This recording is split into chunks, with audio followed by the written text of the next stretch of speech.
Good morning again. Deepak Rana, Haider Ali, Atul Sharma, Ina Holder, Lavkesh, Anita Maurya.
Good morning Abhishek. Good morning all of you.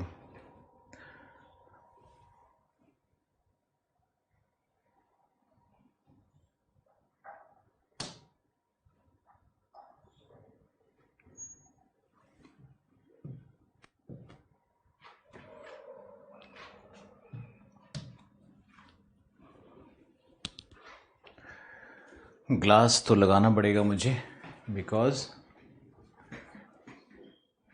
कुछ ज़्यादा ही black लग रहा है ये।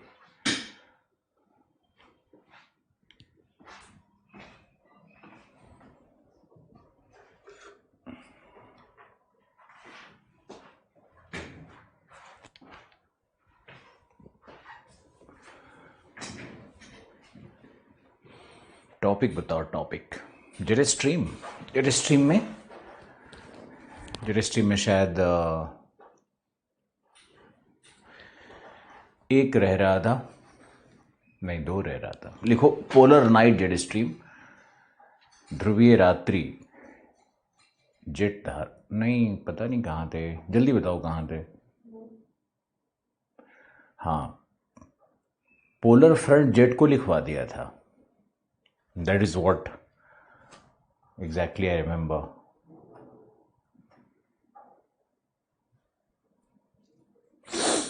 और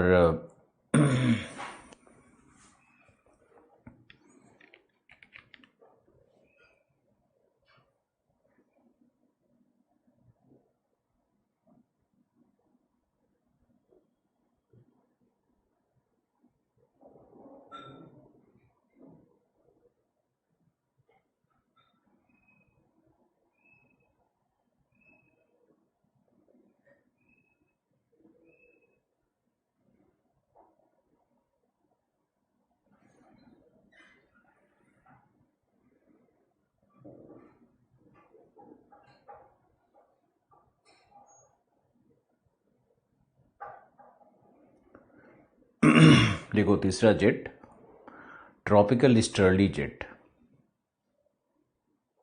उष्णकटिबंधीय पूर्वी जेट,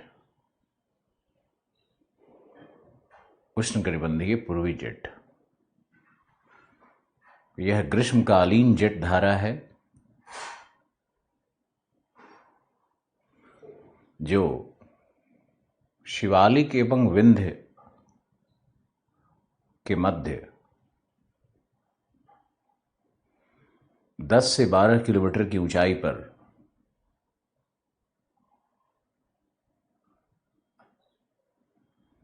10 से 12 किलोमीटर की ऊंचाई पर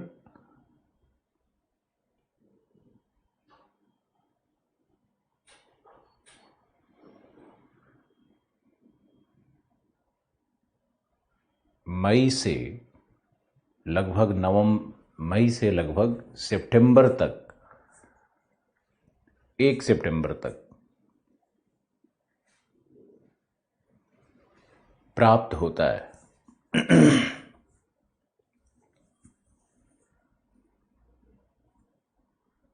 अर्थात यह मौसमी जेट धारा है जिसका संबंध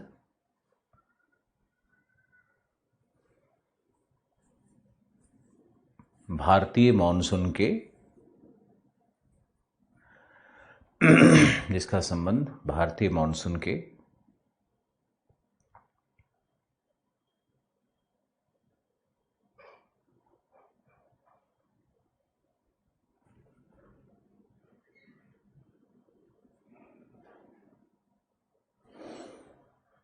क्रियाविधि या क्रियाविधियों से है।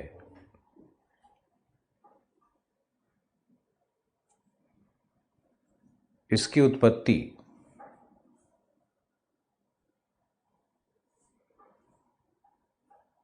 ग्रीष्मकाल में तिब्बत के पठार के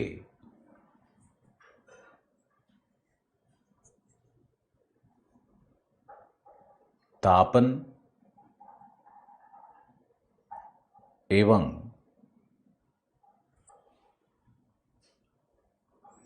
ऊष्मा अवशोषण क्षेत्र बनने से है।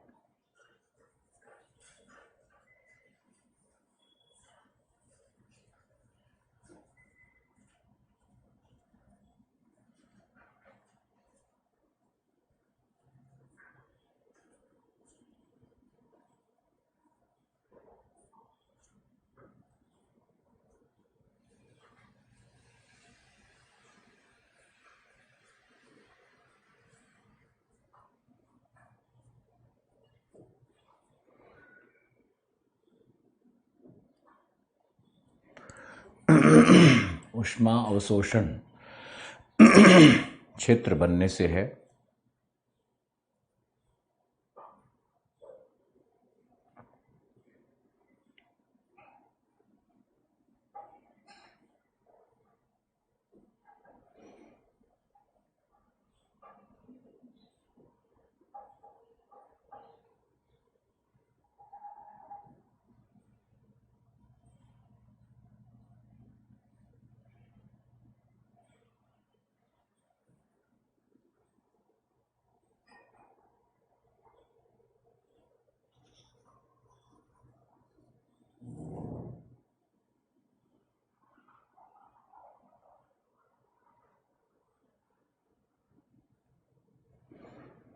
जहां निम्न दाब उत्पन्न होते हैं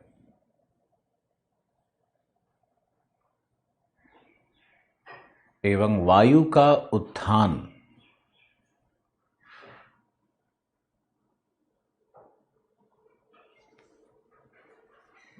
उत्थान होता है,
यह वायु 10 से 12 किलोमीटर की ऊंचाई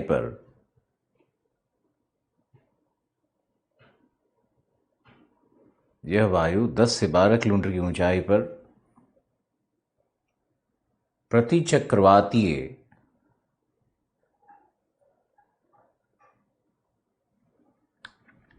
बाह्य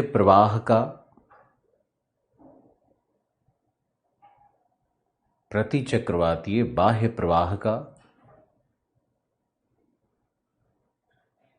निर्माण करती है।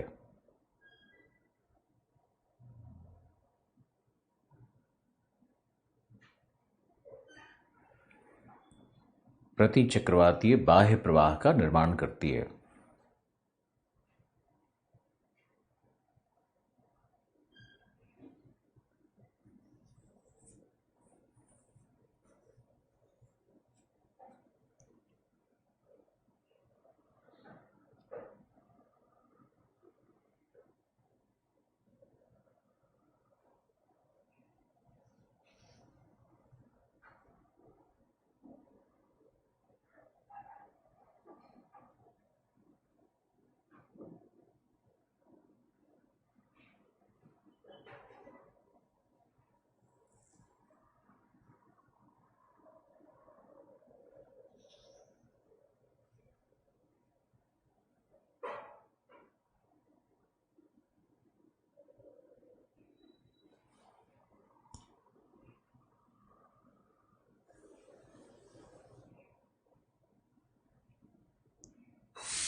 फिर लिखो,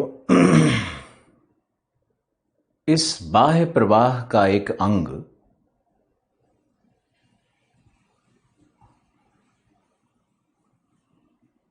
इस बाह्य प्रवाह का एक अंग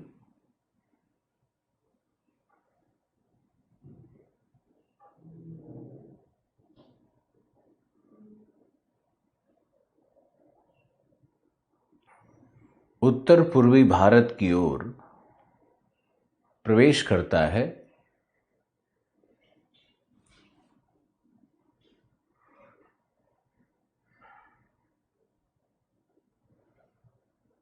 तथा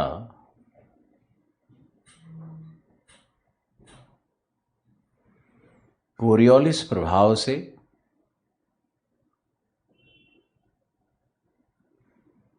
दाहिनी ओर विस्थापित होकर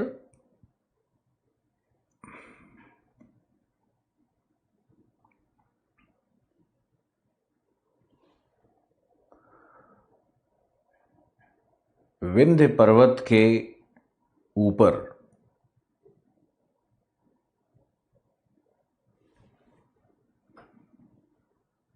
दस से 12 किलोमीटर की ऊंचाई पर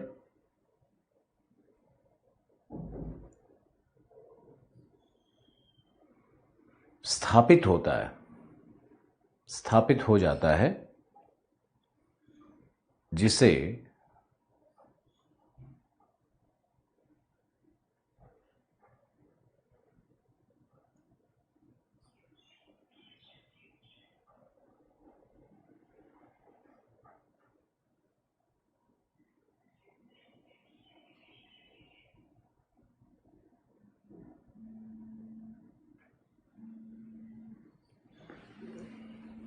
जिसे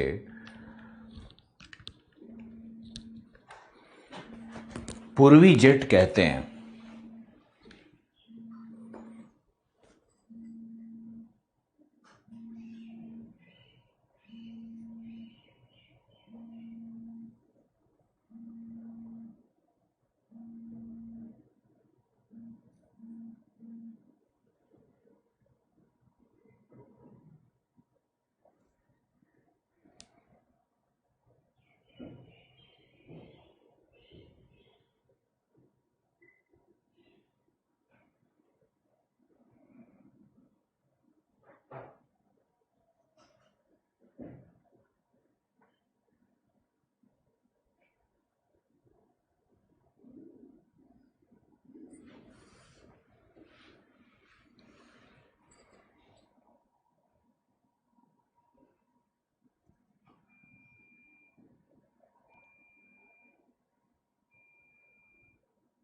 इसे पूर्वी जेट कहते हैं।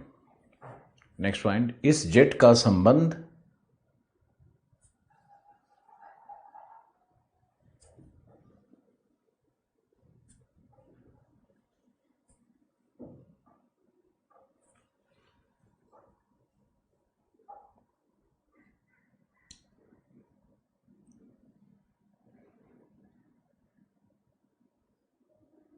धरातल पर प्राप्त ITCZ के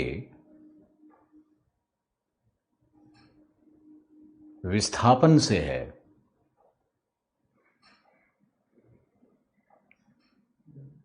तथा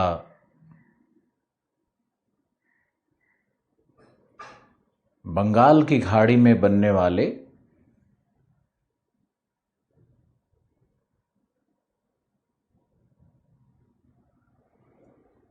उष्णकटिबंधीय विक्षोभों को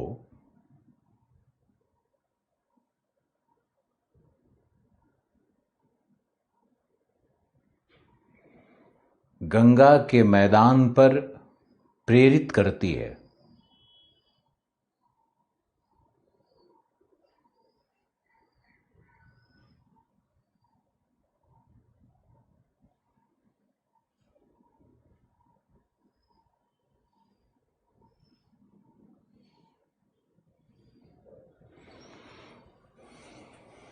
गंगा के मैदान पर प्रेरित करती है तथा नहीं, जो वर्षण के कारक हैं।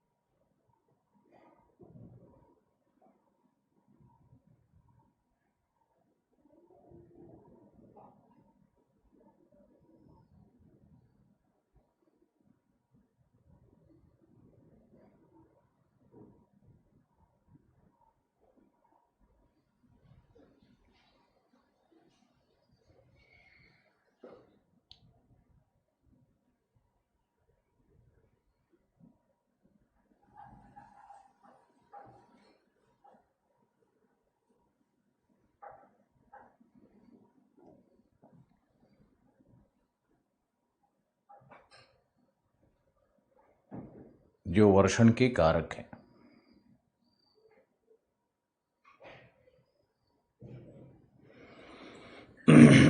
दो जेट और है, उसको लिखते हैं, बहुत शॉर्ट में है वो। और जेट को तो पूर्णतः से आप तभी समझोगे जब मॉनसून पढ़ेंगे, जब और आगे बढ़ेंगे। तो लिखो नेक्स्ट, पोलर नाइट जेट, ध्रुवीय रात्रि जेट,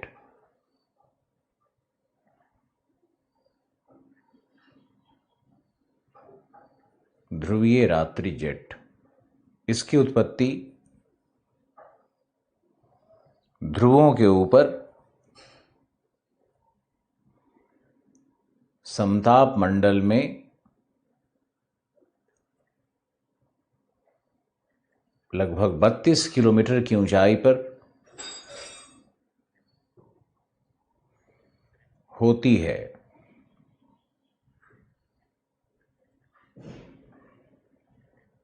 यह भी एक तापीय धारा है।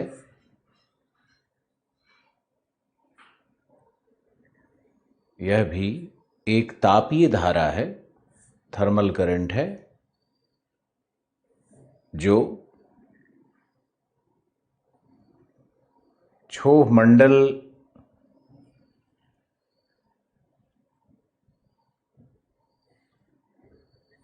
एवं समताप मंडल के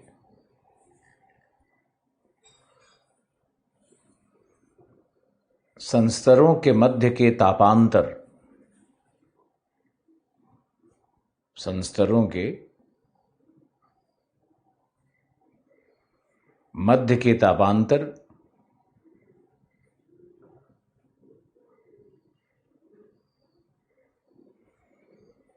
से उत्पन्न होता है।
शीतकाल में सूर्य की किरणें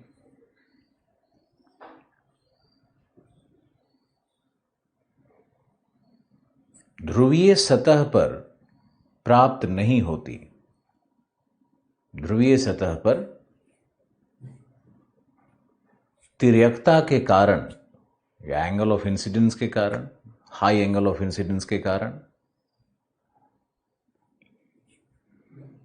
प्राप्त नहीं होती। अतः वायु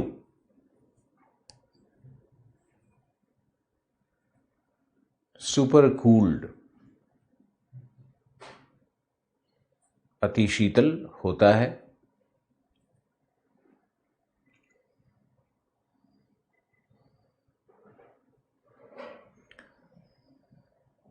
जबकि समताप मंडल में ओजोन संस्तर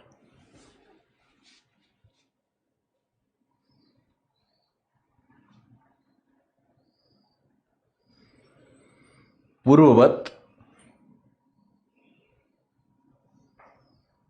सापेक्षिक रूप से अधिक गर्म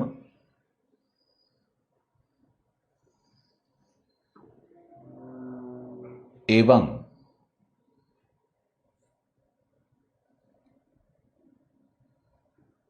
पराबैंगनी किरणों का अवशोषण करता है।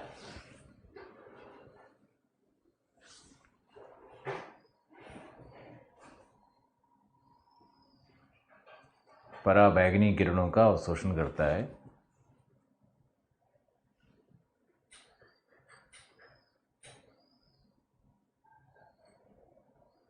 जिससे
तापीय विरोधाभास उत्पन्न होता है।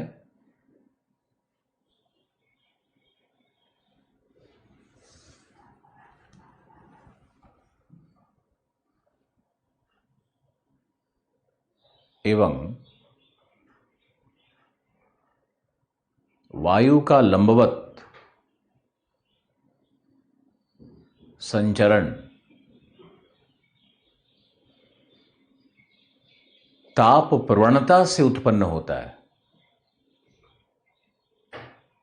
वायु का लंबवत संचरण ताप प्रवणता से उत्पन्न होता है।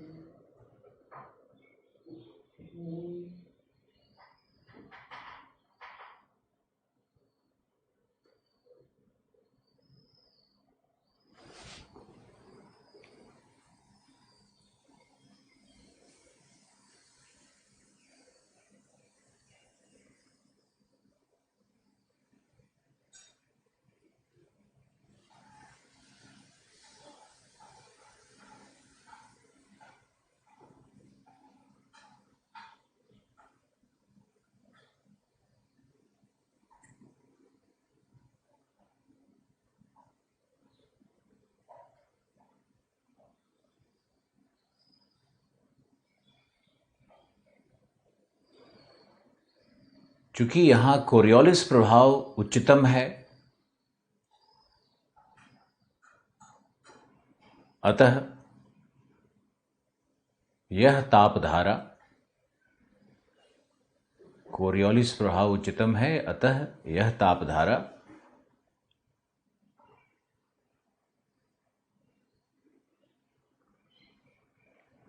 सर्कुलर मोशन, वृत्तीय गति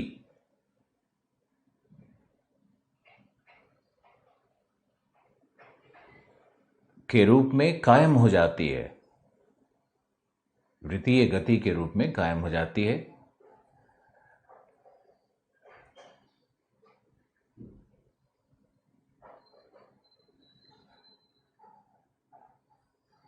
जिसके फलस्वरूप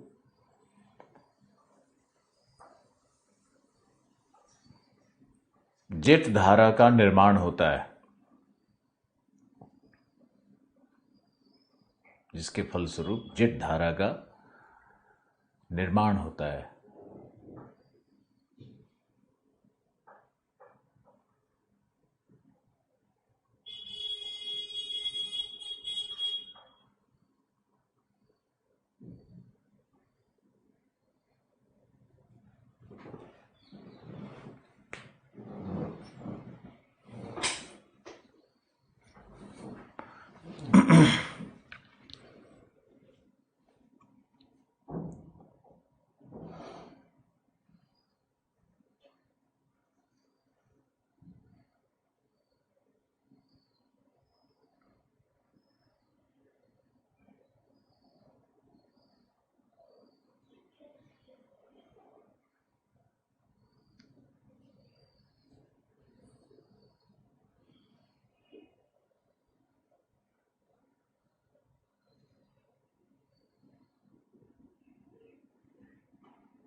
नेक्स्ट,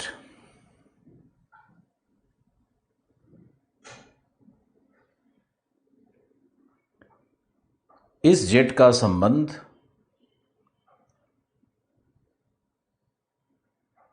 ध्रुवीय शीतलहर से होता है,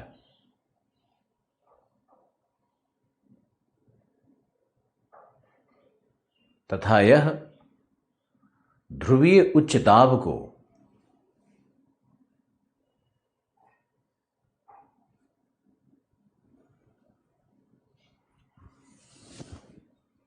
इंटेंसिफाई करता है, तीव्रतर गहन करता है।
नेक्स्ट एक और है फिंड-लैटर जेट और काउंटर इक्वेटोरियल जेट। एक्सप्लेन एक साथ करेंगे। फिंड-लैटर जेट और काउंटर इक्वेटोरियल जेट। इस जेट का निर्माण मेडागास्कर एवं पूर्वी अफ्रीका के मध्य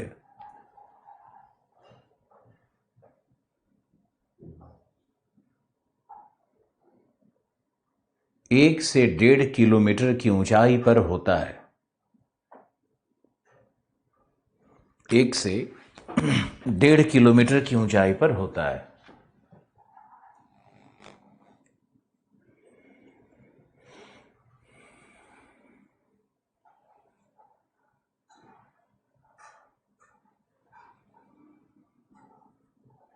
तथा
यह भी एक तापीय धारा है जो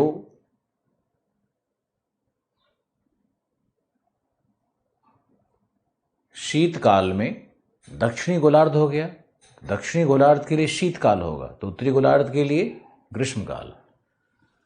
तो अगर दक्षिणी गोलार्ध के कॉन्टेक्स्ट में लिखोगे तो शीतकाल जो दक्षिणी सॉरी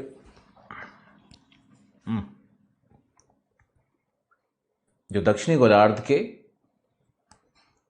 शीतकाल में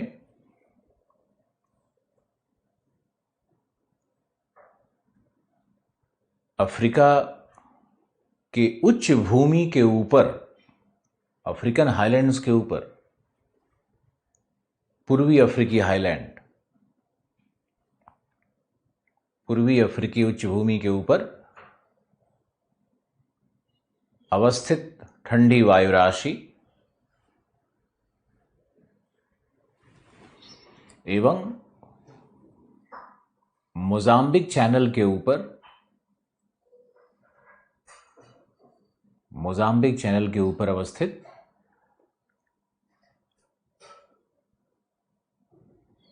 गर्म वायु राशि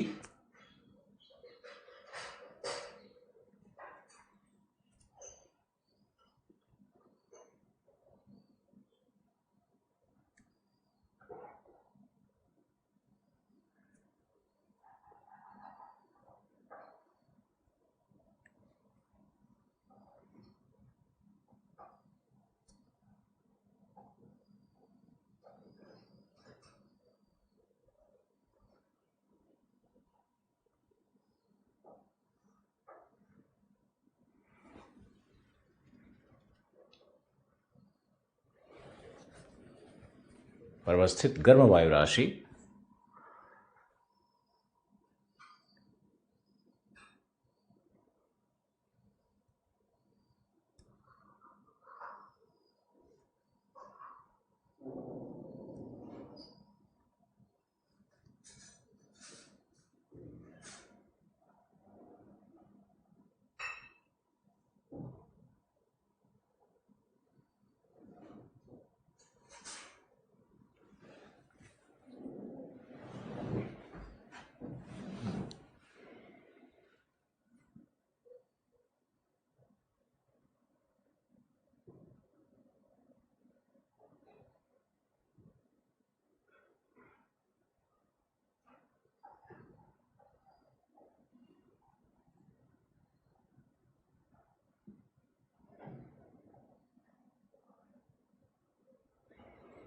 के मिश्रण से होता है।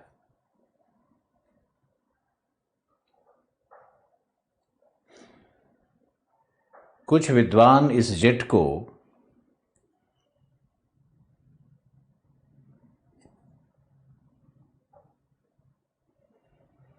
साउथ वेस्ट मॉनसून का ऊपरी संचरण मानते हैं,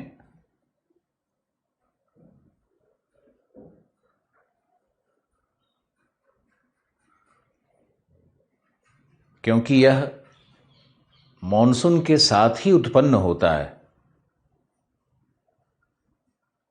साउथ वेस्ट मॉनसून का ऊपरी संचरण मानते हैं क्योंकि यह मॉनसून के साथ ही उत्पन्न होता है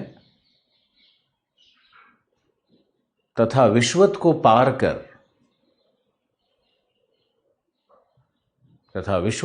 कर द्विभाजित होता है, आश्चर्यजनक रूप से द्विभाजित हो जाता है। क्यों होता है मालूम नहीं किसी को अभी तक।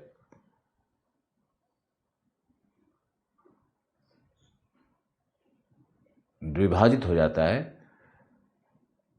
जिसका दाहिना भाग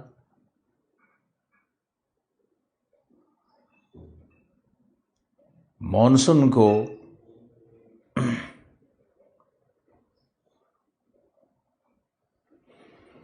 मालाबार की ओर प्रेरित करता है।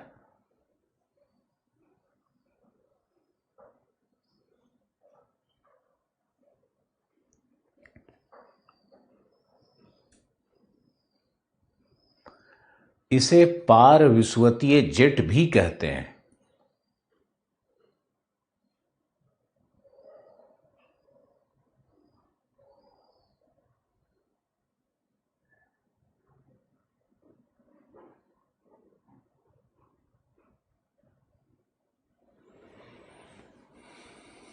इसे पार विषुवतीय जेट भी कहते हैं।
बस इतना ही जेट पे बहुत है। आपका एसएमएस देख लेते हैं एक बार और एक्सप्लेन करते हैं पूरी जेट के बारे में।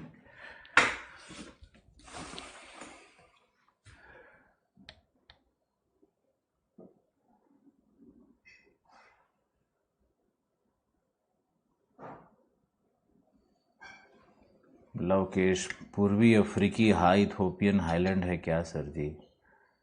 ये सब क्यों लिख रहे हो जब मैंने समझाया ही नहीं है? पूछने का तो कोई मतलब ही नहीं बनता है। प्रद्युम्न, कुछ थोड़ा सा ही समझा दो।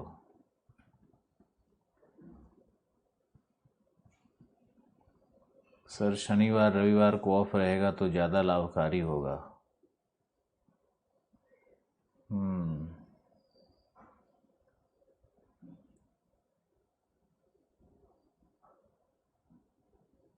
सर क्या लग रहे हो आज, क्या बॉलीवुड और क्या हॉलीवुड? थैंक यू जितेंद्र, झूठी तारीफ भी सही पर होनी चाहिए। अभी 2 ही हुआ है। ओके। पोलर जेट में स्टैटिक वेव पहले 60 डिग्री पर बनी थी, फिर 45 डिग्री पर क्यों बनती है? अरे अभी समझाया ही नहीं है भाई सुरजीत कुमार।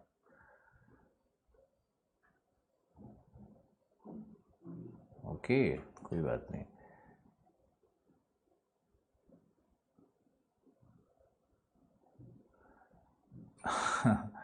सुरजीत, अभी गेस करने का समय नहीं है। आंसर राइटिंग करवाते हैं आपको हम, नोट्स नहीं लिखवाते हैं।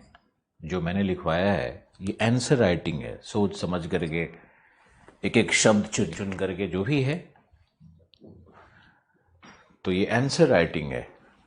आप इसको ये मत सोचो कि नोट्स, आप अगर आता भी है प्रश्न जेट पे तो आपको एग्जैक्टली क्या लिखना है उसी का ये मॉडल है।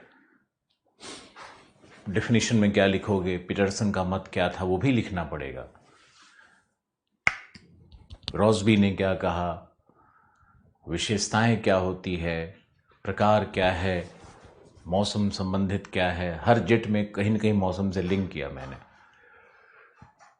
अब आइए अब जेट नंबर 3।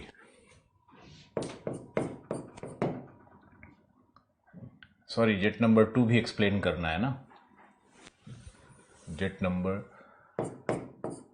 2 भी एक्सप्लेन करना है। तो हमारा ये जेट है पोलर फ्रंट जेट, ध्रुवीय वाताग्रीय जेट, ध्रुवीय वाताग्रीय जेट। यहां देखो, ये है हमारा, मान लेते हैं फेरिल सेल। रुको, इसे नहीं, ऐसे नहीं दिखेगा।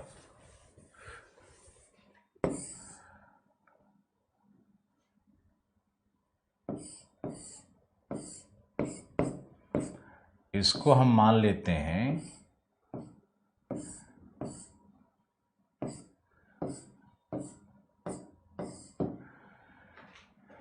ये मान लो है 60 से 65 डिग्री का अक्षांश।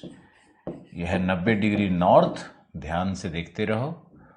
और यहां पर है हमारा कोल्ड एयर, यहां पे है कौन सा पवन है ये, ध्रुवीय पूर्वा।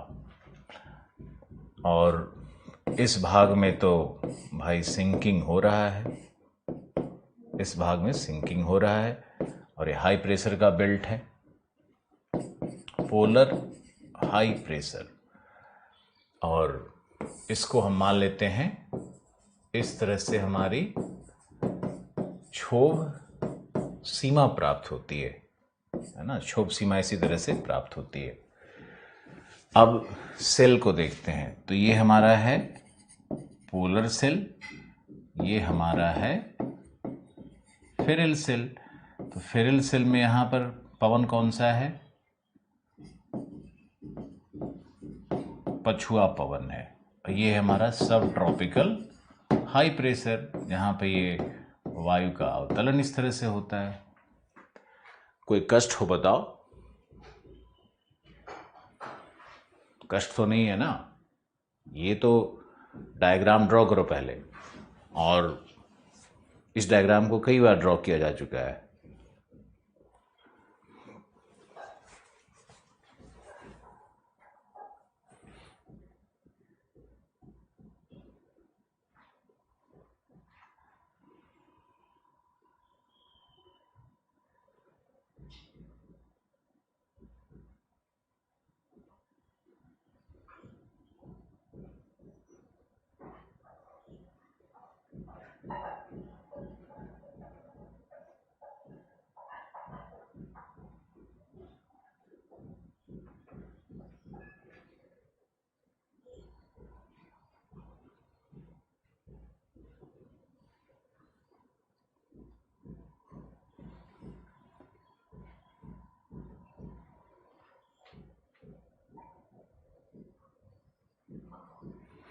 अब देखो इसमें क्या होगा, जो ठंडी वायु है, ये ठंडी वायु इस तरह से रहती है, इस तरह से ठंडी वायु अग्रसर रहती है, ये इस तरह से रहती है ठंडी वायु।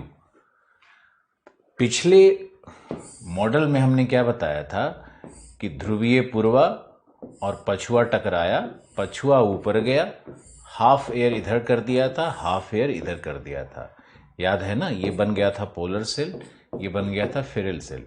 लेकिन यहाँ पे आ गया था हाई प्रेशर, ये हो गया था लो प्रेशर, और यहाँ पर था हाई प्रेशर। सब पोलर लो, पोलर हाई। अब ये देखना है, ये सब ट्रॉपिकल, हमने जितनी आसानी से वायु को उठा करके और सीधे इधर गिरा दिया, ऐसा नहीं होता है। वो किस तरह से, वो मैकेनिज्म क्या है, उसको दर्शाया जा रहा है। ध्यान से देखो, एक्चुअली ऐसा नहीं होता है कि यहाँ से वायु उठी, ये वायु यहाँ से उठेगी और सीधे चली गई पोल की ओर, ऐसा नहीं होगा। ये वायु ऊपर की ओर ऐसे उठ रही है तो ये सीधे पोल की तरफ नहीं जाएगी, ये सीधे इस तरह से पोल की तरफ अगर जाएगी भी तो इसको कोल्ड एयर अपोज करेगा। यही आपको समझना है मुख्य रूप से, कि जो कोल्ड एयर है इसको अपोज करेगा। थोड़ा सा इसमें हम वो कर देते हैं चेंज, ताकि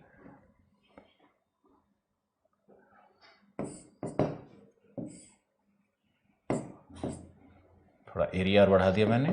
तो ये जो वार्म एयर यहां जो उठ रहा है फेरल सेल के अंदर में, ये जो वार्म एयर उठ रहा है यहां पर, ये सब वार्म एयर इस तरह से ध्रुवों की ओर जाने का प्रयास करता है, और कुछ तो इधर मुड़ ही जाएगा, है ना। जब ये प्रयास करता है तो कोल्ड एयर जो इस दिशा से आ रही है, ये कोल्ड एयर जो इस दिशा से आ रही है, ये दोनों आपस में टकराएगा, और टकराने के बाद कोरियोलिस प्रभाव से ये वायु का यहां पर जो संचरण बनेगा, कलर फिर चेंज कर दे रहे हैं ताकि आपको ग्रीन से, अब देखो ये टकराने के बाद कुछ इस तरह से यहां पर एक वेव जैसा बन जाएगा, और ये जो वायु है येलो कलर वाली, ये वायु इधर की ओर संचरित होने लगती है, गर्म वायु इस दिशा में संचरित होने लगती है। कुछ इस तरह का दृश्य बनता है। इसी को हम यहां दिखाते हैं स्टेज 1 में, इसी को इंडेक्स साइकिल कहेंगे। अब बहुत ध्यान से देखना है, इंडेक्स साइकिल में क्या होने वाला है कि हमारा इधर से कोल्ड एयर आ रहा है ध्रुवीय पूर्वा वाला, और इधर से पछुआ का ये प्रवाह है। तो ये बीच में बनेगा इस तरह से, जो वायु प्रवाह बन जाता है 60 डिग्री के आसपास में, या 65, यही कहलाता है स्थैतिक। ये स्थैतिक तरंग बन रहा है यहां पर, इसी को स्थैतिक तरंग कह रहे हैं। कि ये वायु, ये जो है ना पूर्वा, ये तो इधर पछुआ बन जाएगी, और इसको भी अपनी तरफ ये ड्रैग करने लगता है इस तरह से। देखो इसको, ये बनता है स्थैतिक तरंग। चूंकि ये गर्म वायु सक्रिय है तो ये क्या करता है कि ड्राइव करता है इधर, राइटवर्ड होगा ना डिफ्लेक्शन, तो राइटवर्ड डिफ्लेक्शन होगा। मिक्स तो हो नहीं पा रहा है, कन्वर्जेंस तो होगा नहीं। अब कन्वर्जेंस नहीं होगा तो ये टकरा करके राइट की तरफ मुड़ रहा है। अब राइट की तरफ ही मुड़ने लगा तो कोल्ड एयर को भी अपनी तरफ घसीटने लगेगा, ड्रैगिंग इफेक्ट लाएगा। तो अंत में क्या होने लगा कि एक पछुआ जैसा, यहां पर पछुआ जैसा एक स्थिति बनने लगता है। अभी पछुआ बना नहीं है, लेकिन पछुआ इसी स्थिति बन जाती है, स्थैतिक रहता है मोर और लेस। ये जो सेक्टर है इसमें ये लगभग स्थैतिक हो जाता है, इसी को स्थैतिक तरंग कहते हैं। अब सेकेंड फेज में आओ, तो सेकेंड फेज में क्या होगा कि कोल्ड एयर इधर पुश कर दी और वार्म एयर ऊपर की तरफ पुश कर दी है। देखो ऐसे हो गया है, ये रहा वार्म एयर और ये कोल्ड एयर अंदर घुस गई। ये जो कोल्ड एयर है ना, कोल्ड, ये अंदर घुसेगा, ये है तुम्हारा वार्म। तो कोल्ड एयर अंदर घुस गई है, ये डब्ल्यू क्या है, वार्म एयर। और ये क्या बन गया, ये जो संचरण जो पहले स्थैतिक तरंग था वो अब विसर्पित हो गया है, वो अब विसर्पित हो गया है। तो विसर्पित होने के कारण क्या होगा, इसको हम लोग कहेंगे रॉसबी वेव। ये इसी तरंग को रॉसबी वेव की संज्ञा दी गई है। और तीसरे स्टेज में आओगे तो क्या होगा? अब ये दूसरे स्टेज में यहां पे आ जाओ। यहां पे क्या हो गया? यहां पे कोल्ड एयर देखो इधर पुश कर रहा है और वार्म एयर इधर पुश कर रहा है। तो अंत में क्या हो जाएगा? ये तरंग इस तरह से बन जाएगा ना, इस तरह से ये तरंग ऐसे बन जाएगा।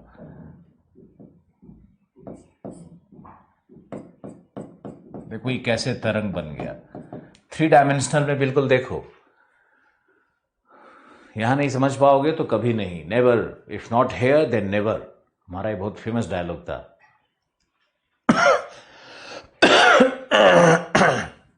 2008-9 में।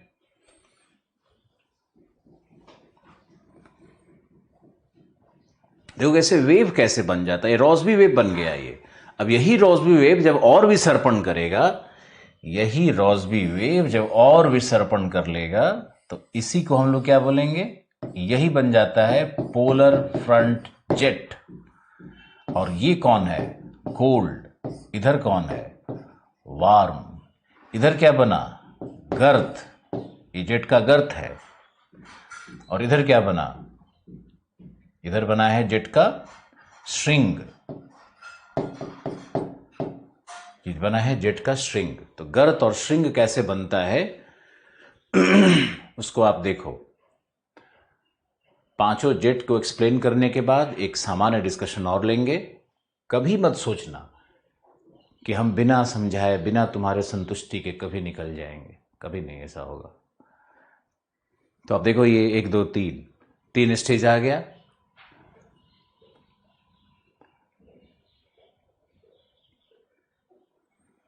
अब चौथे स्टेज में क्या होगा?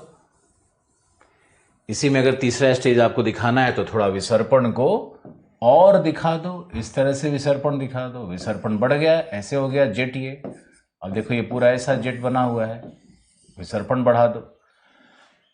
कोल्ड एयर अंदर घुस गया। अभी बताओ, जो कोल्ड एयर पहले यहां 60 पे था, वह कोल्ड एयर अब यहां 40 पे पहुंचा है कि नहीं? आंख खोल करके ध्यान से देखिए। जो कोल्ड एयर पहले 60 पे था, जब 60 पे होगा तो उसको हाई इंडेक्स कहेंगे। और जब ये कोल्ड एयर पुश करके यहां पहुंच गया 40 पे, तो अब इसको क्या बोलेंगे? लो इंडेक्स। अब कोल्ड एयर यहां पहुंचा हुआ है और वार्म एयर इधर चला गया है। अब देखो वार्म एयर 60 और उसके आगे पहुंच रहा है। अब क्या होगा चौथे स्टेज में कि 40 के पास जब कोल्ड एयर पहुंच गया, कोल्ड एयर 40 के पास नीचे ऐसे पहुंच गया, तो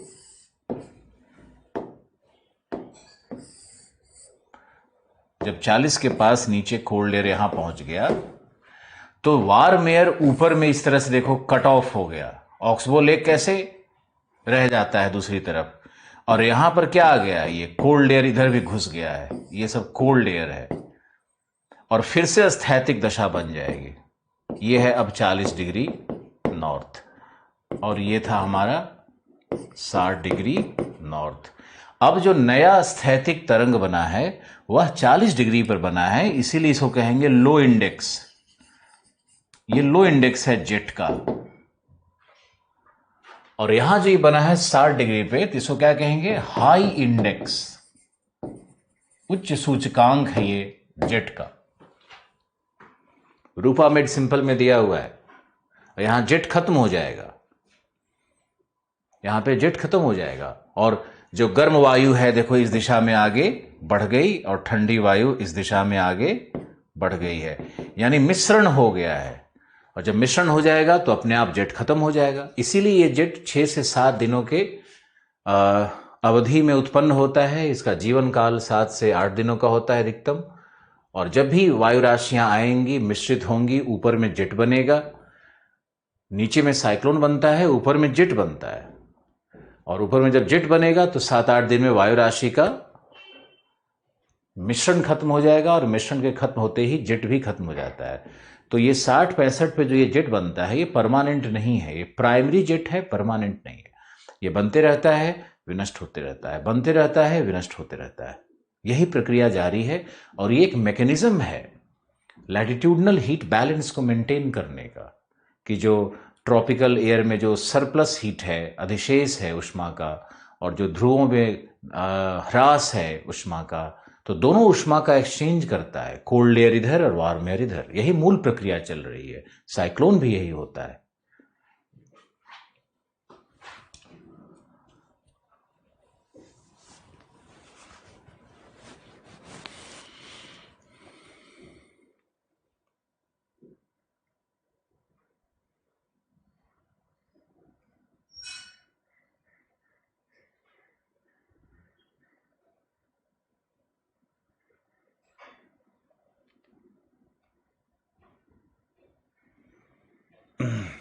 कितना लोग ये समझ गया? और डायग्राम ड्रॉ करके बताओ, डायग्राम ड्रॉ करो और मुझे बताओ समझ में आया कि नहीं आया। वीडियो कम से कम 2 बार देखना, अपने आप समझ में आएगा।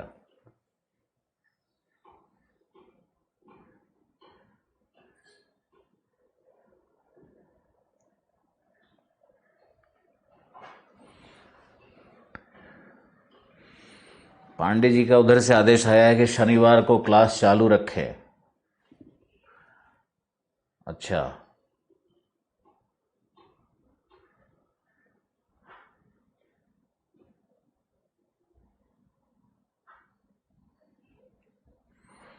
जी पांडे जी।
आपकी भावना अच्छी रही होगी पांडे जी, लेकिन शब्द आप देखो क्या लिखा है।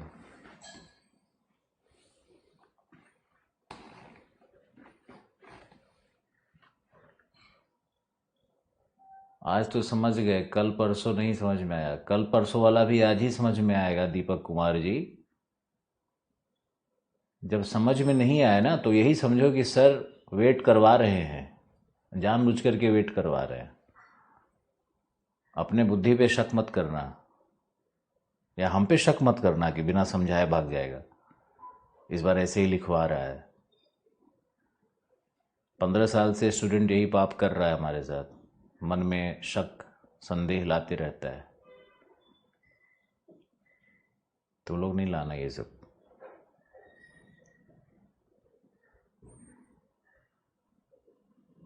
अभी तो आपको हम जेट का श्रिंग और गर्त और सब बताने वाले हैं।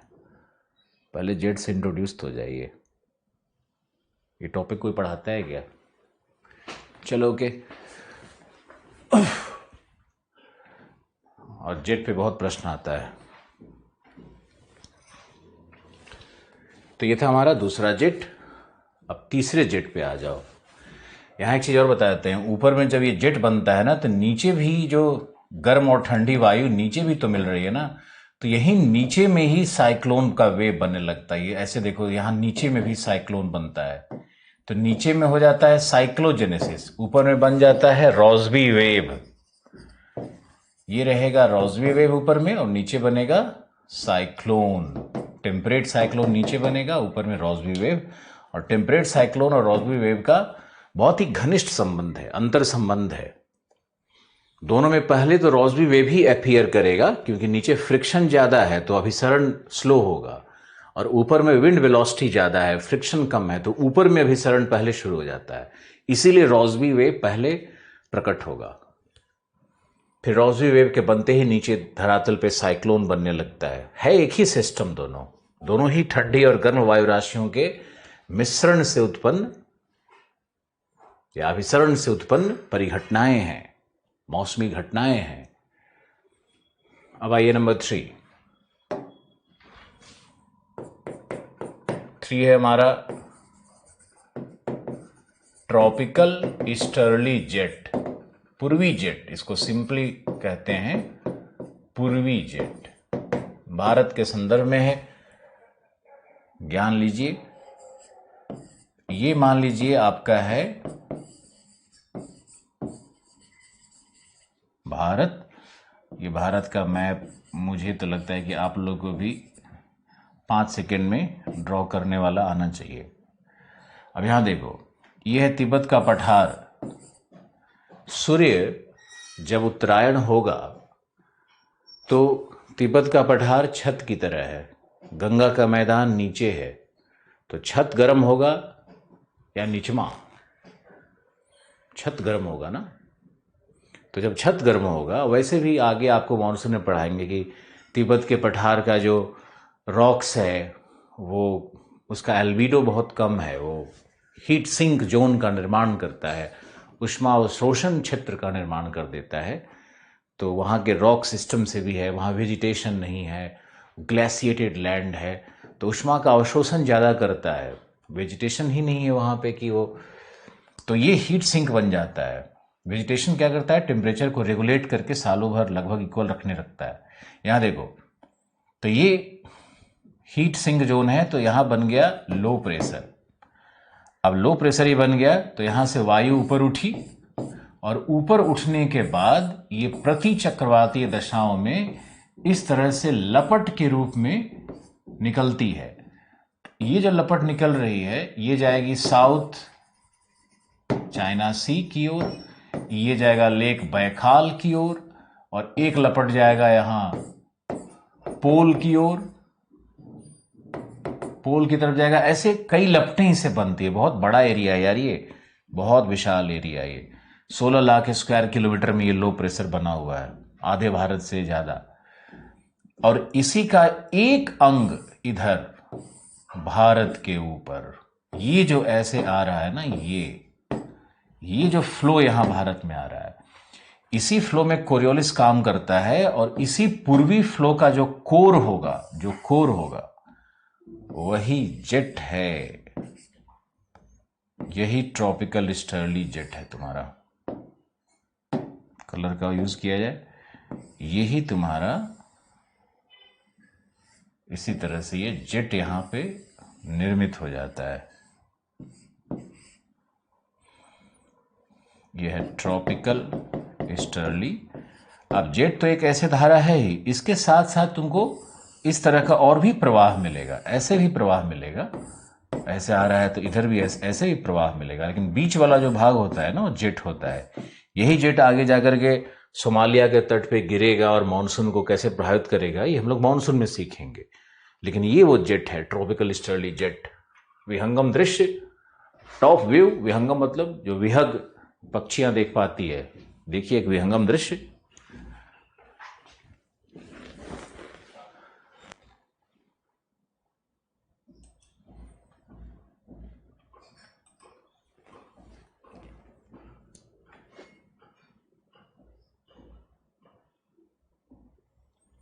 बहुत इजी नहीं है राणा हैदर अली, बुक पढ़ोगे तो जीवन भर समझ में नहीं आएगा।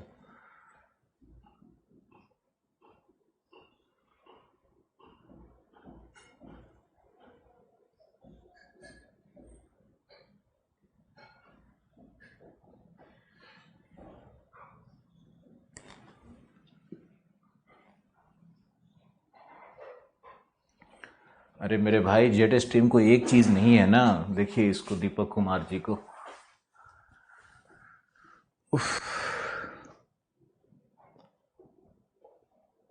एसएमएस नहीं लिखा करो तुम लोग, ज़्यादा अच्छा है ये सब। जब कोई टॉपिक पढ़ा दें तभी एसएमएस लिखा करो। कई बार मूर्खतापूर्ण चीज़ें अज्ञानतावश लिखते रहते हो। जब सारा जेट अलग अलग है, एक जेट है ही नहीं, सब जेट अलग अलग प्रक्रिया से बन रहा है।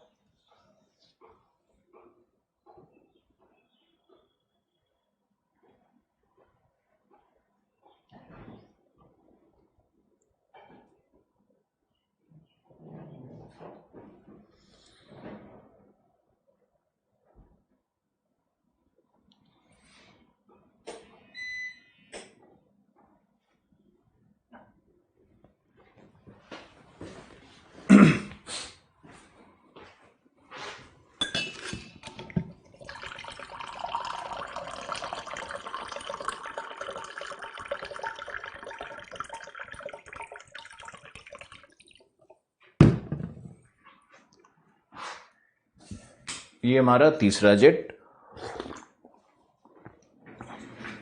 चौथे पे आइए।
चौथा में चलते हैं। नंबर 4, जेट ऊपरी संचरण है, विसर्पण करता है, तेज धारा है। अब कहाँ कहाँ है, सब जेट अलग है। यहां देखो, ये मान लो तुम्हारी पृथ्वी है, ये मान लेते हैं समताप मंडल। तो शीतकाल में क्या होता है कि शीतकाल में समताप मंडल पर तो सूर्यातप प्राप्त हो रहा है। देखो, शीतकाल में समताप मंडल पे सूर्यातप प्राप्त हो रहा है।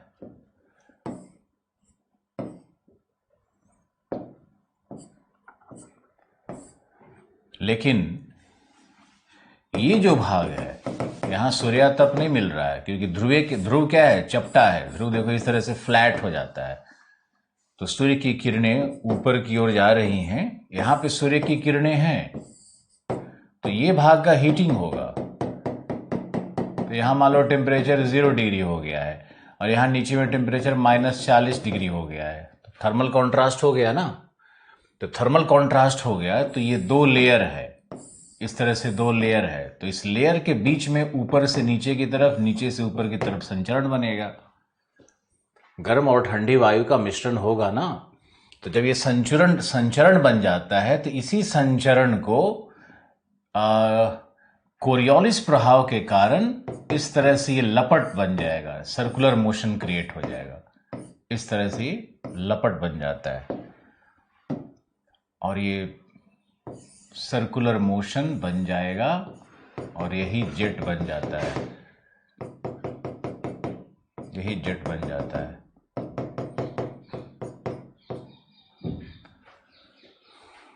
ऐसे समझो, ऊपर में गर्म वायु है, नीचे ठंडी वायु है। तो गर्म और ठंडी वायु जब ऊपर नीचे जब संचरण करेगी, गर्म और ठंडा पानी मिलता है ना, ठंडा और गर्म पानी का मिश्रण अगर लाओगे तो हो जाएगा ना। तापमान जब हीट एक्सचेंज होगा तो फ्लूइड में मोशन क्रिएट होगा ना। इतना तो बेसिक फिजिक्स पता होगा, छठा क्लास में पढ़े होगे। तो जब गर्म और ठंडा है, दोनों में जब फ्लूइड मोशन, जब तरल हीट एक्सचेंज के क्रम में जब फ्लूइड मोशन क्रिएट होगा, तो फ्लूइड मोशन जब होने लगता है, तो जो मोशन होता है उसी को कोरियोलिस क्या करती है, घुमा देती है। और ध्रुवों पर सबसे अधिक कोरियोलिस प्रभाव है, वही जेट जैसा प्रतीत होता है। इसी को पोलर नाइट जेट कहते हैं। पोलर नाइट क्यों कहते हैं? क्योंकि ध्रुवीय रात्रि में बनता है। ध्रुवीय रात्रि का मतलब क्या है? उत्तरी गोलार्ध में 6 महीने का रात्रि आया हुआ है, यानी सूर्य दक्षिणायन है, और उत्तरी गोलार्ध में शीतकाल चल रहा है। यह है तुम्हारा चौथा जेट।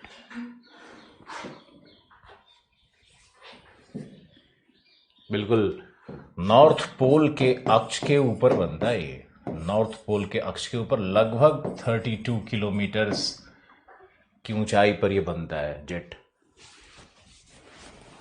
32 से ऊपर नहीं बन सकता है क्योंकि ऊपर में फिर कोरियोलिस लगभग खत्म होने लगता है।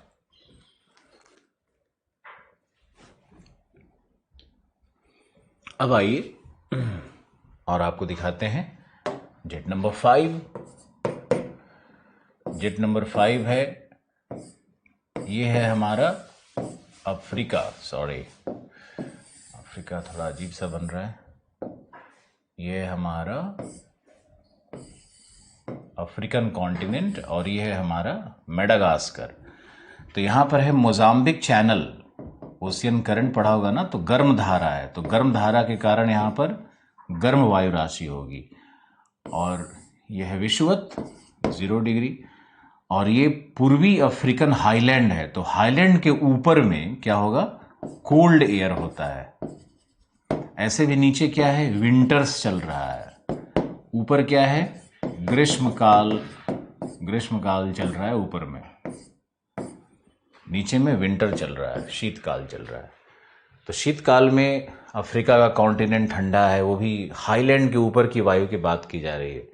अब यहाँ भी देखो, ये जो मोजाम्बिक के ऊपर गर्म वायु है वो तो नीचे है, और अफ्रीकन हाईलैंड के ऊपर में जो ठंडी वायु है वो तो ऊपर है। अब ये दोनों भी ऐसे वर्टिकल आएगा, दोनों का मिक्सिंग होने लगता है, दोनों एयर का, दोनों का मिक्सिंग होगा तो फिर उसमें क्या होगा, फिर थर्मल करंट्स, जहाँ भी तापांतर है वहाँ पे थर्मल करंट्स बनता है। मैंने अभी फ्लूइड मोशन पे आपको भाषण दिया है, फिर भी आए आए करते रहता है। वैसे तो ऑफलाइन क्लास में है नहीं कि हम शक्ल देख के मजा ले सकें, लेकिन फिर भी हम देखते हैं कि बहुत सारा लोग को एकदम छोटा छोटा फिजिक्स का कॉन्सेप्ट वो भी इतना ओपन कर दो तब भी समझ में नहीं आता है, लेकिन जिनको समझ में आता है वो अंदर से एकदम आह्लादित खुश रहते हैं कि वाह मज़ा आ गया आज तो। अब इसमें शिक्षक का कोई बहुत बड़ा रोल नहीं है, आपका ही रोल है। तो ये देखो, कोल्ड और वार्म एयर जब दोनों आपस में इस तरह से यहाँ टकराएगा या इंटरेक्शन करेगा तो बीच में, इसके बीच में थर्मल वेव निकलता है। इसी का नाम फिंड लैटर जेट रखा गया है, समझ गया ना, सिर्फ 1-1.5 किलोमीटर की ऊंचाई पर है। और ये जो भारत में मॉनसून, जो साउथ वेस्ट मॉनसून ऐसे आती है ना, भारत में जो ये साउथ वेस्ट मॉनसून आती है इस तरह से, ये जो साउथ वेस्ट मॉनसून का प्रवाह है,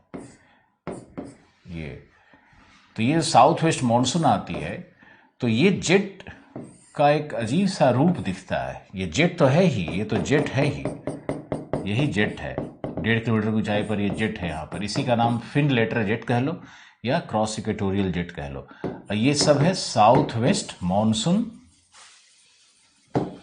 पवन। साउथ वेस्ट मॉनसून तो आपको मॉनसून में ही ज़्यादा समझ में आएगा, फिर भी हम थोड़ा बहुत कोशिश कर लेते हैं। तो इसी का एक भाग यहाँ से बाइफरकेट होके जेट का इस दिशा में मालाबार की तरफ मुड़ जाता है। तो विद्वान कहते हैं कि यही जेट मॉनसून को भारत की तरफ प्रेरित कर रहा है। यही है तुम्हारा फिंड लैटर जेट। फिंड लैटर जेट यही है, क्रॉस इक्वेटोरियल जेट यही है। मॉनसून से इसका लिंक है 1.5 किलोमीटर की ऊंचाई पर। और इसी ग्रीष्मकाल में यहां पर देखो वो हमारा जेट है, कौन सा, जो अभी हमने आपको बताया, जो यहां आकर के सोमालिया पे गिरता है। तो ये हमारा ट्रॉपिकल ईस्टर्ली जेट, तिब्बत के पठार से निकल करके आता हुआ। और ऊपर जाओगे तो 30-35 डिग्री अक्षांश पर एक और जेट है जो इस समय 40 डिग्री पे चला जाएगा समर में। ये कौन सा था, सब ट्रॉपिकल जेट। अब ये डायग्राम याद रखना, ये बहुत मदद करेगा तुम्हारा। यहां पर ये हाई प्रेशर से ऐसे आउटफ्लो बाहर की तरफ निकला है, और यहां से जो निकलेगा वो इसमें इस जेट में चला जाएगा, इससे निकलेगा वो इधर से इस जेट में चला जाएगा। इंतजार करना होगा, मॉनसून का विहंगम महान दृश्य देखने को मिलेगा। अभी तो आप लोग बिगिनर हो। तो ये था हमारा 5 जेट।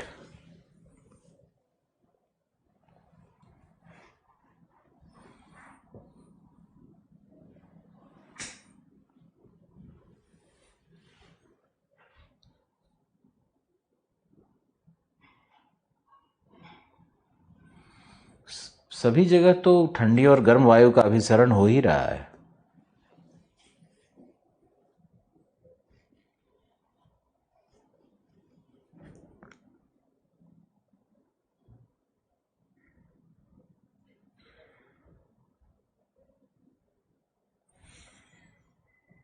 ये तीनों जेट तो मॉनसून में भी है ना, इसलिए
अब तुम लोग को जेट का एक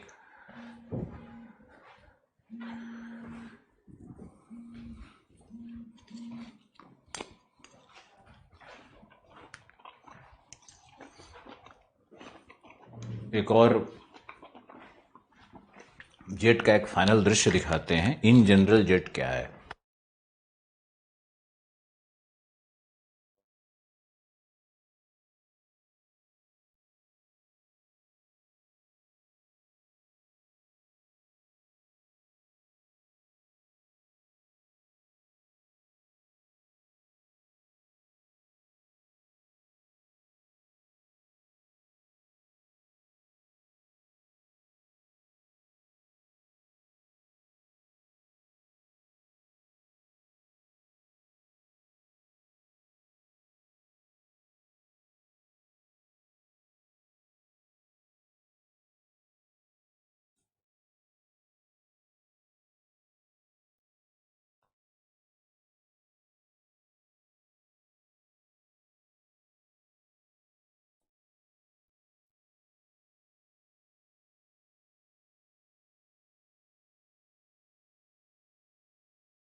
चलो कि अब जेट स्ट्रीम को बिल्कुल प्रारंभ से देखते हैं।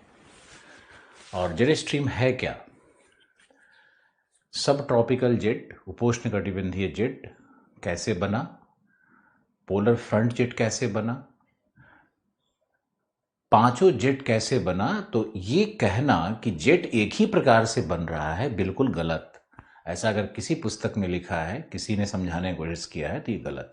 मैंने ये प्रूव कर दिया कि पांचों जेट अलग अलग बनते हैं और 5 जेट का डिस्कवरी हो चुका है किताबों में, 2 या 3 तक मिलता है, तो आप लोग 5 जेट पढ़िए।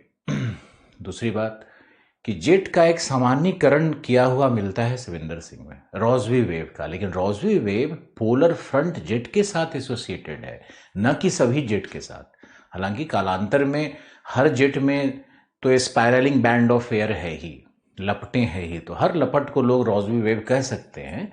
लेकिन जो रॉसबी वेव का मूल अवधारणा है वो पोलर फ्रंट जेट से है। आईएएस में ऐसा प्रश्न आया था रॉसबी वेव पर ना, तो रॉसबी वेव पे जब भी प्रश्न पूछेगा तो तुमको primary jet, polar front jet पे लिखना है, ना कि सब ट्रॉपिकल और सब पे शुरू हो जाना। तो एक आपको दिखाते हैं कि जो जेट है उसका क्लाइमेट से क्या एसोसिएशन से, क्लाइमेट से कैसे संबंध है उसका। तो आप पहले ये देखो कि ये है हमारा जेट, ये मान लेते हैं ये है हमारा जेट, ध्यान से देखना। तो जेट का ये श्रिंग है और ये गर्त होता है, ये भी गर्त है हमारा। तो जब जेट संचरण करती है तो उसमें श्रिंग और गर्त का निर्माण कैसे होता है इसको समझना है। मान लो कि जेट चल रही है, तो जेट न तो लहरों की तरह चलती है और न ही सांप की तरह। लोग क्लास में ना ऐसे चला देते हैं जेट को, या सांप की तरह चलाने लगते हैं, विसर्पण मतलब सोचते हैं सांप चल रहा है। जेट वैसे नहीं चलता है। जेट का मतलब है spiralling band of meandering air. कितना सुंदर लोग लिखते हैं बड़े बड़े विद्वान कि वो जैसे तुम्हारे पास मान लो कि जो तुम्हारा कॉपी है, कॉपी में जो स्पाइरल लगा हुआ है, उस स्पाइरल को खींचो तो कैसे इधर घूम रहा है, फिर ऊपर घूम रहा है, फिर वैसे जा रहा है। यही जेट का प्रवाह है। क्लियर हुआ? Jet spiralling band of air है, उसमें मियांडर्स मिलते हैं, उसमें सानियोसिटी मिलता है, उसमें ज्यावक्रियता है, वक्रीय पथ है, लेकिन है वो स्पाइरलिंग बैंड ऑफ एयर। दूसरा कॉन्सेप्ट कि भाई ये स्पाइरलिंग बैंड क्यों बनता है, तो तुम कल्पना करके देखो कि यदि पृथ्वी एक गुलाब है और पृथ्वी गुलाब है तो उसके चारों तरफ जेट को घूमना है। हैडली सेल और फेरल सेल आकर के मिल रहा है, तो हैडली सेल फेरल सेल जहां पर आकर के मिल रहा है, तो वो जो कल्पना करना होगा तुमको, जैसे मान लो भारत के ऊपर में हैडली सेल है, साइबेरिया पे फेरल सेल है, तो हिमालय के पास आकर के उसको मिलना है, तो पूरे ग्लोब पर एक रिंग खींचना पड़ेगा जो एक्सिस होगा जेट के प्रवाह का। तो जेट के प्रवाह का जो एक्सिस अक्ष होगा वो सर्कुलर ही होगा ना। पृथ्वी ग्लोब है, पूरे ग्लोब पे जेट को चलना है, तो अक्ष क्या हो गया? सर्कुलर हो गया। गंवार भी समझ सकता है इन चीजों को, तो बार बार समझे और ध्यान से समझे।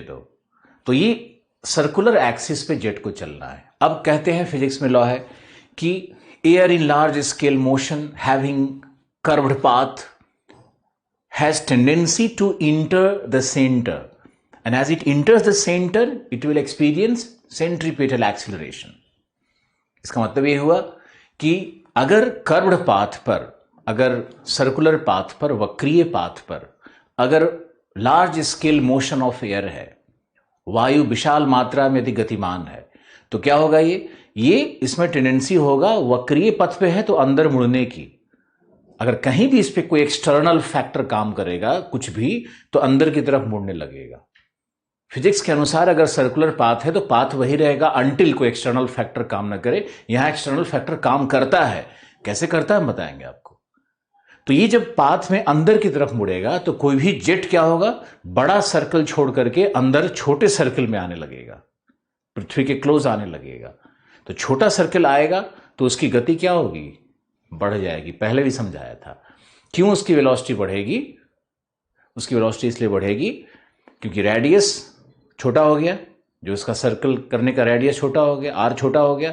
अब इसी को सामान्य भाषा में कहें तो अगर एंगुलर मोमेंटम, जो कोणीय संवेग है, यानी जो भागने की ताकत है, वह बड़े सर्कल में रहे छोटे सर्कल में रहे बराबर है, तो बड़े सर्कल में दूरी ज्यादा है, ताकत वही है, एंगुलर मोमेंटम वही है, तो गति कम होगी। छोटे सर्कल में गति बढ़ जाएगी, एंगुलर मोमेंटम वही रहेगा। ये law of conservation of angular momentum से संबंधित कॉन्सेप्ट है। कोणीय संवेग संरक्षण सिद्धांत से प्रभावित है ये।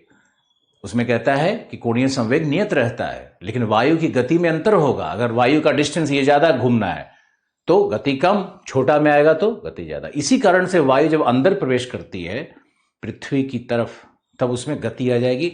उसी को हम लोग कहते हैं केंद्राभिमुख त्वरण।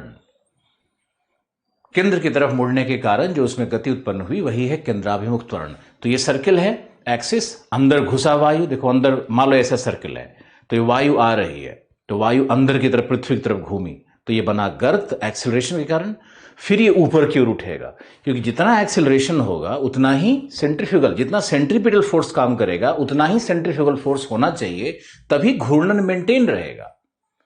अगर centripetal force centrifugal force equal नहीं है तो घूर्णन हो ही नहीं सकता है। चूंकि ये जेट घूर्णन कर रही है, इसका साफ मतलब है कि सेंट्रीपिटल और सेंट्रीफ्यूगल दोनों इक्वल होगा। तो जितना नीचे की ओर गया त्वरण हुआ, उतना ही ऊपर की तरफ मंदन भी होगा। तो त्वरण और मंदन, सेंट्रीपिटल सेंट्रीफ्यूगल दोनों इक्वल है, इसीलिए जेट नीचे की जाकर के फिर ऊपर आता है, फिर नीचे जाकर फिर ऊपर की ओर आता है। यही होता है, और इसी कारण क्रेस्ट और ट्रफ का निर्माण होता है। अब इसमें एक चीज और आपको देखना है, वो देखना है कि जो जेट है उसमें विसर्पण तो आपने समझ लिया। अब उस विसर्पण से विसर्प के अंदर में, जेट के अंदर में, इधर उधर मत देखना, जेट के अंदर में, मतलब जेट के अंदर में, इधर देखो गर्त है तो गर्त की तरफ इधर इस तरह से वायु आई है। अब इधर जब वायु आई है, इसमें एक्स्ट्रा कर्वेचर है और त्वरण है, तो ये वायु कई बार ऐसे घूम जाती है, यानी यहां पर एक वोर्टेक्स बनेगा। जेट के गर्त में एक वोर्टेक्स बनता है, गर्तिका बनती है, गर्तिका बनती है। और ये जो गर्तिका बनेगी, ये उत्तरी गोलार्ध में क्या होगा, ये क्या है, एंटी क्लॉकवाइज, ये होता है वामवर्त, वामवर्त गर्तिका बनती है। और जब भी एंटी क्लॉकवाइज कोई सर्कुलर सर्कुलेशन होगा तो उसी को हम लोग कहते हैं चक्रवातीय संचरण भी उसको कहते हैं। भाई साहब, हमने इसको चक्रवात नहीं कहा है। कुछ मूर्खाधीश आते हैं क्लास में जो कहते हैं सर तो आप ऊपर चक्रवात बनाए थे। तो उन मूर्खाधीशों के लिए मैं हाथ जोड़ करके प्रार्थना करते हुए कह रहा हूं कि आप इसको चक्रवात मत समझिएगा सर, ये चक्रवातीय सर्कुलेशन है, चक्रवात नहीं बना है। अब यहां देखिए, ऊपर में चक्रवातीय सर्कुलेशन बना है, जेट नीचे की तरफ आ रहा है, जेट नीचे की तरफ आ रहा है तो धरातल पर उच्च दाब होगा, जेट ऊपर की तरफ जाएगा तो उसके नीचे निम्न दाब होगा। तो जेट जब यहां से ये नीचे की तरफ, क्या इसका बनेगा, हाई प्रेशर, और हाई प्रेशर से क्या होता है, वायु बाहर की ओर निकलने लगती है। इस तरह से बाहर की तरफ वायु निकलने लगती है, यानी नीचे में क्या बन रहा है, प्रति चक्रवातीय संचरण, प्रति चक्रवातीय संचरण। ये होता है गर्त के नीचे, यानी जहां भी जेट का गर्त बनेगा उसके नीचे प्रति चक्रवात मिलता है, यानी वहां दशाएं शुष्क हो जाएंगी, वहां उच्च दाब हो जाएगा। ये आपको समझना है। अभी जेट का संबंध है मौसम विज्ञान से, रिसेंट डिस्कवरीज है। अब यहां देखो ऊपर गया है, तो ऊपर में ये अब किधर कर्व करेगा, ये देखो इधर कर्व कर रहा है ना। अब ये सारा वायु का कर्वेचर इधर हो गया, सारा इधर। अब इधर ये इस तरह से वोर्टेक्स बनाएगा, यह भी एक वोर्टेक्स है, यह भी एक गर्तिका है। लेकिन ये गर्तिका क्या है, क्लॉकवाइज है एंटी क्लॉकवाइज, यह है क्लॉकवाइज, यानी यह है दक्षिणावर्त संचरण, और दक्षिणावर्त को ही हम लोग कहते हैं प्रति चक्रवातीय। ये बन गया प्रति चक्रवातीय संचरण। और इसके नीचे नीचे क्या होता है, लो प्रेशर बनता है, मैंने अभी आपको समझाया था। यानी लो प्रेशर से वायु ऊपर की ओर उठ रही है, तो चारों तरफ से अंदर की ओर यहां सर्कुलेशन बनेगा, तो तो नीचे धरातल पर क्या बनता है? चक्रवातीय सर्कुलेशन। यही जेट का संबंध है मौसम विज्ञान के साथ, जिसको कि रिसेंट साइंटिस्ट ने इस्टेब्लिश किया है। अभी रविंदर सिंह में नहीं आया, सॉरी, सविंदर सिंह की किताब में, डीएस लाल में ये सब नहीं मिलेगा आपको। आप इसको देखिए और समझने की कोशिश करिए। ड्रॉ करिए इस डायग्राम को।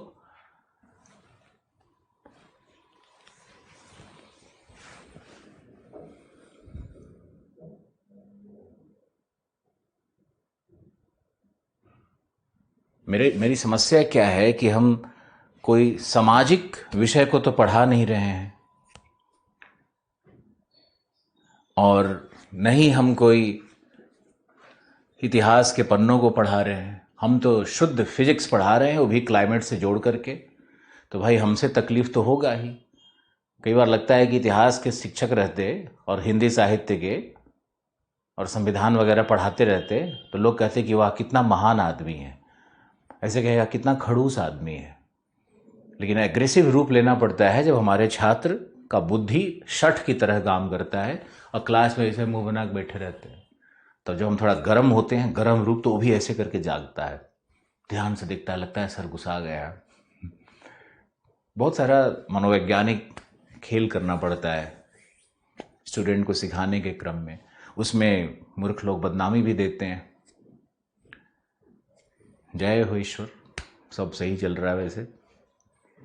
अब जीएस वाले बैच में क्योंकि मुझे फिजिकल ज्योग्राफी पढ़ाना है, मैपिंग पढ़ाना था, तो सब आनंद ले रहा था। सर बड़े अच्छे हैं, बड़े मुस्कुराते हैं, कितने क्यूट लग रहे हैं, बहुत हैंडसम है, यही सब चल रहा था। अब इंग्लिश वाला, सॉरी, जब फिजिकल ज्योग्राफी शुरू हो रहा है वहाँ पे, तो हमारा थोड़ा सा गर्म रूप सामने आ रहा है। तो सब कह रहा है कि बाप रे सर डर लग रहा है, क्या है ये, तुम्हारे लिए ये सब हो रहा है, आपके लिए सब चल रहा है चीज़ें। आपको क्या वैल्यू मिल रहा है उसका ज़्यादा कदर करो। और फिर ये यहाँ भी वोर्टेक्स बनेगा, इस तरह से जेट चलता है। अब ये बताओ, ये जो एक्सिस है, हम मान लेते हैं ना कि ये पृथ्वी का एक्सिस है, यही है पृथ्वी का एक्सिस। इसको डिफरेंट कलर में दिखाते हैं। आजकल तो टेक्नोलॉजी का फ़ायदा उठा रहा है हम। ये बोर्ड तो मुझे लगता है ऑफलाइन क्लास में भी लगवाना पड़ेगा, क्योंकि इससे बहुत एडवांटेज मिलता है पढ़ाने का।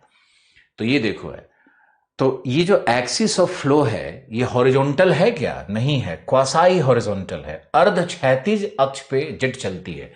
तो जेट की एक विशेषता होती है जो आप लिख दो, अर्ध क्षैतिज अक्ष पर संचरण करती है।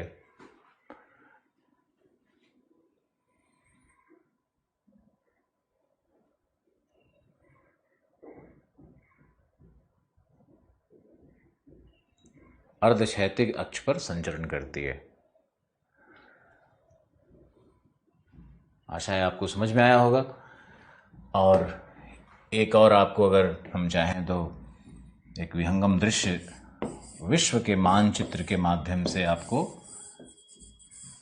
हमारा तो विश्व का मानचित्र भी मुझे लगता है कि आप लोगों को भी सीख ही लेना चाहिए कि कैसे ये सिर्फ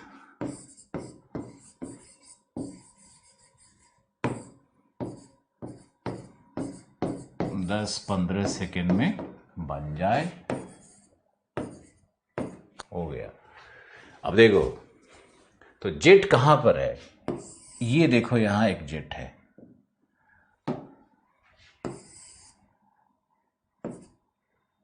फिर ये यहां जेट है, इस तरह से जेट की लपटें हैं। फिर ये यहां जेट बना रहा है। अब जेट, ये कौन सा जेट है? ये सब ट्रॉपिकल जेट है। यहां देखो, यहां पर कौन सा सेल है? फेरेल। यहां पर कौन सा सेल है? हैडली। और यही फेरेल सेल कहां? ये लैंड वाला फेरेल सेल है। और यही क्या बनेगा यहां पर? हैडली सेल, लैंड वाला। तो मान लो कि फेरेल सेल और हैडली सेल में यहां तापांतर 10 डिग्री का है। समुद्र है भाई, तापांतर कम ही होता है समुद्र पे। और तो लैंड पे यही तापांतर 40 डिग्री का हो जाएगा। तो जैसे ही एक वेव यहां पर आएगा, इसमें एक्सेलरेशन होगा, त्वरण होगा। तापांतर बढ़ गया तो दाबांतर बढ़ गया, दाबांतर बढ़ गया तो पीजीएफ बढ़ गया, प्रेशर ग्रेडियंट फोर्स बढ़ गया। उसके बढ़ने से गति बढ़ जाएगी, गति बढ़ने से त्वरण बढ़ जाएगी, कर्वेचर बढ़ जाएगा, गर्त बनेगा। तो यहां पर क्या बनना है, ये जो क्षेत्र है, यहां पर हम ये अब कोई और कलर से आपको दिखा देते हैं। जहां पर ये हम जो ये जो इस तरह से दिखा रहे हैं डॉट डॉट डॉट वाला, इस भाग में गर्त आ रहा है। तो गर्त में क्या बनना चाहिए, मरुभूमि। यहां देखो मरुभूमि है। यहां पर क्या बनेगा, इस भाग में क्या बनेगा, यहां पर होगा हाई प्रेशर। यही तो है तुम्हारा एजोर्स हाई प्रेशर है, ये समझ गया, ये एजोर्स हाई प्रेशर है। और यहां पर जो ऊपर की ओर गया है, ये क्या है, यहां पर श्रिंग बना हुआ है। तो श्रिंग के नीचे क्या होगा, लो प्रेशर, यानी यहां पर साइक्लोन बन सकता है। यहां पर क्या बनेगा, साइक्लोन। यहां क्या बनेगा, हाई प्रेशर के पास एंटी साइक्लोन। यहां क्या बनेगा, मरुभूमि, यानी यहां पर क्या होगा, एंटी साइक्लोन। फिर भूमध्य सागर में भी ये ऊपर की तरफ ही ऐसे बना हुआ है। तो यहां पर भी क्या होगा, लो प्रेशर, साइक्लोजेनेसिस। अरेबिया और सोमालिया वाले भाग में क्या होगा, यहां पर क्या होगा, हाई प्रेशर। पूरा ये हाई प्रेशर फैला हुआ है, यहां पर भारत से लेकर पूरा ऐसे बड़ा एरिया में हाई प्रेशर आएगा। लेकिन बंगाल की खाड़ी और साउथ चाइना सी में क्या बन रहा है, कंडीशन क्या बन रहा है, ये आगे जाकर के हवाई पे गिरेगा। ये हवाई पे क्या है, हाई प्रेशर, फिर ये ऊपर उठेगा। तो यहां क्या बनेगा, ये यहां भी बनेगा लो प्रेशर साउथ चाइना सी पे। थोड़ा सा लैंड ज्यादा मिलता है तो जेट में मॉडिफिकेशन हो जाएगा।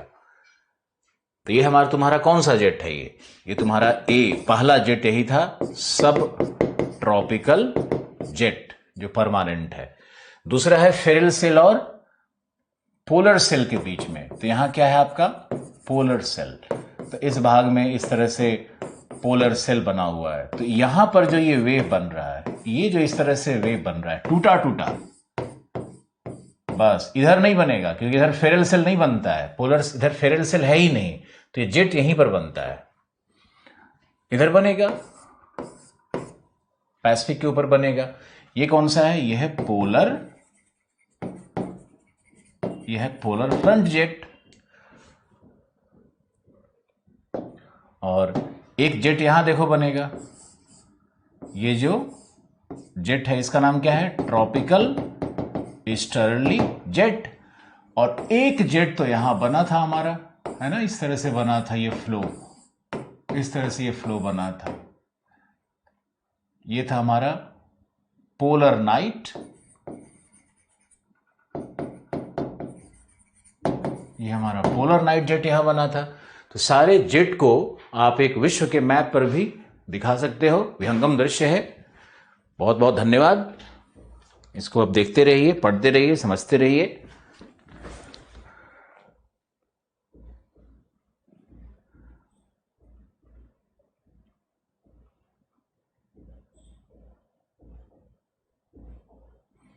इंडियन ज्योग्राफी शुरू हो जाएगी क्लाइमेट के बाद, बायो एनवायरमेंटल, फिर इंडियन ज्योग्राफी हो जाएगी। फिजिकल तो एक साथ पूरा करवाएंगे ना।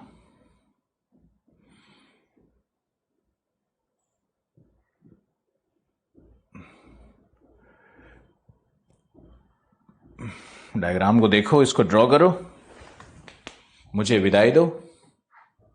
सोनू जी से रिक्वेस्ट है कि डायग्राम थोड़ी देर के लिए छोड़ दिया जाए।